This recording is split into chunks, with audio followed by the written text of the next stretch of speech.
Hello friends, Rahul के tour 24 मेरे channel में आप लोगों का स्वागत है। तो मैंने पिछला वीडियो में आपको बताया था कि पहले हम लोग साउथ गोवा का पैकेज लिया था। टूरिस्ट बस से हम लोग साउथ गोवा घूम रहे हैं और साउथ गोवा में ही है डोनापोला। जी हाँ दोस्तों, आज हम लेकर चलेंगे आपको डोनापोला का नज़ारा दिखाने और दिखाते हुए कैसा व्यू है और उससे जुड़ी जो बातें हैं मैं वो बताऊँगा। बहुत ही अच्छा उसकी रहस्यमयी कहानी को मैं बताऊँगा कि उसका नाम डोनापोला पड़ा। तो चलिए चलते हैं आगे और दिखाते हैं और बताते हैं आपको। तो दोस्तों, हमने साउथ गोवा का पैकेज लेकर साउथ गोवा आ चुके हैं और अभी हम जहाँ पे है ये डोनापोला का प्लेस है और कुछ ही देर चलेंगे यहाँ से तो डोनापोला का जो व्यू है वो देखने को मिलेगा और सामने ही है, ज़्यादा दूर नहीं है। तो उससे पहले मैं बता दूँ आपको ये कैसे पहुँचना है और कैसे आना। तो डोनापोला भारत के गोवा के पणजी शहर में स्थित है और ये यहाँ पर एक राष्ट्रीय समुद्र विज्ञान संस्था भी है, अंतर्राष्ट्रीय केंद्र गोवा का घर है ये। तो इनसे जुड़ी बातें भी मैं आपको बताऊँगा। तो सबसे पहले आपको यहाँ पहुँचना कैसे है। अगर आप डोनापोला बीच जा रहे हैं तो इसके लिए आप फ्लाइट, बस, ट्रेन अपने निजी साधन के माध्यम से आसानी से यहाँ पहुँच सकते हैं। यह बीच डबलिन एयरपोर्ट के नज़दीक ही है। एयरपोर्ट से डोनापोला की दूरी मात्र 26 किलोमीटर की दूरी पर स्थित है। वहीं डोनापोला बीच जाने के लिए सबसे पास रेलवे स्टेशन जो होगा वो Vasco D gamma railway station होगा, जो कि बीच से 28 किलोमीटर की दूरी पर स्थित है। रेलवे स्टेशन से बीच तक जाने के लिए आप स्थानीय साधनों का आसानी से लेकर पहुंच सकते हैं। ऐसे सामने ही है, ज़्यादा दूर नहीं है। और आप अगर पणजी आते हैं तो पणजी से मात्र 7 किलोमीटर की दूरी पर स्थित है। तो हम आ चुके हैं। ये देखिए हमारे सामने डोनापोला का पूरा दृश्य आपको मैं दिखा रहा हूँ। ऐसा कुछ नज़ारा है और बहुत ही सुंदर व्यू है, बहुत ही प्यारा व्यू है यहाँ पे। तो इसके बारे में बताऊँगा, इसे सुसाइड पॉइंट गोवा का क्यों कहा जाता है और इससे जो जुड़ी है रहस्य में उसको भी आज बताऊंगा आपको। तो ये देखिए मेरे जो पीछे आप देख रहे हो पूरा व्यू डोनापोला का है। तो यहाँ से देखिए एंट्री फीस है। एंट्री फी आपको 50 रुपये लगेगी। एक गेट बनाया गया है, आगे में आपको एंट्री फी 50 रुपये लगेगी। और डोनापोला जो प्लेस है, जो चट्टान है वहाँ तक जाने के लिए, जो चट्टान सामने देख रहे हैं वहीं से जो राजा की बेटी थी वायसराय की, वहाँ से सुसाइड किया था उसने अपने लवर के लिए। तो इसलिए इसे सुसाइड पॉइंट के नाम से भी जाना जाता है और डोनापोला के नाम से भी जाना जाता है, क्योंकि वो राजा का बेटी का नाम डोनापोला था।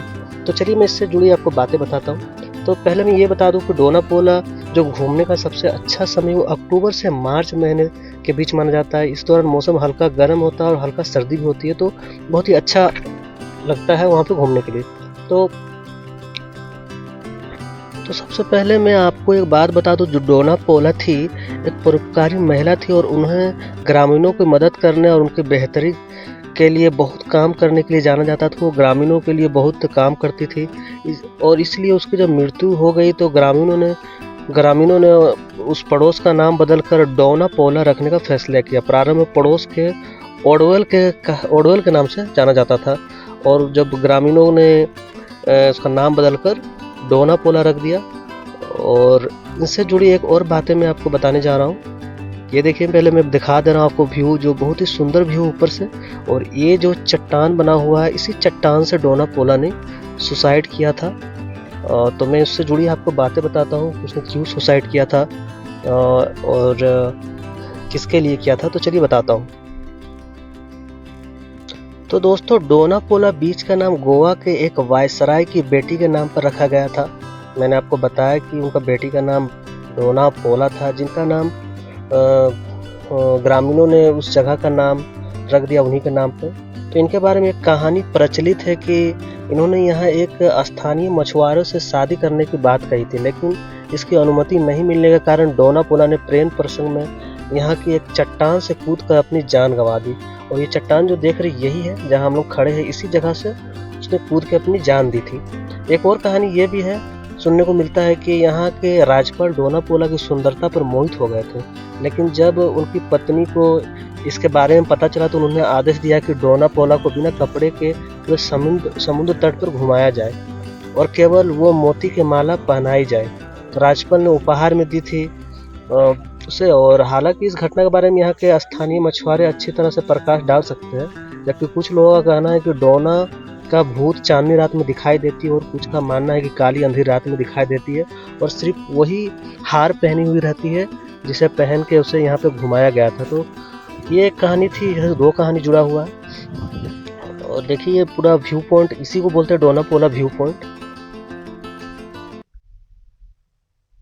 आज भी दोस्तों यहाँ जो ग्रामीण जो यहाँ के मछुआरे लोग कहते हैं कि चांदनी रात में डोनापोला को देखा जा सकता है, अंधेरी रात में भी कभी कभी दिखती है। उसकी जो भूत है उसकी आत्मा यहाँ देखा जा सकता है। ये देखिए कुछ नज़ारा, इतनी सुंदर जगह है और यहाँ पे डोनापोला से जुड़ी कुछ रहस्यमयी बातें भी है। डोनापोला बीच खजूर और केसुरिया के पेड़ पौधे से घिरा हुआ आप देख सकते हैं चारों तरफ, और इस बीच का व्यू पॉइंट देश और विदेश से आने वाले पर्यटकों को अपनी तरफ आकर्षित करती है। बहुत ही सुंदर व्यू है, आपको मैं दिखा रहा हूँ, देखिए जूम करके कुछ जगह को, बहुत ही सुंदर व्यू है। और एक बात मैं बता दूँ, ये डोनापोला बीच को लवर्स पैराडाइज के नाम से भी जाना जाता है।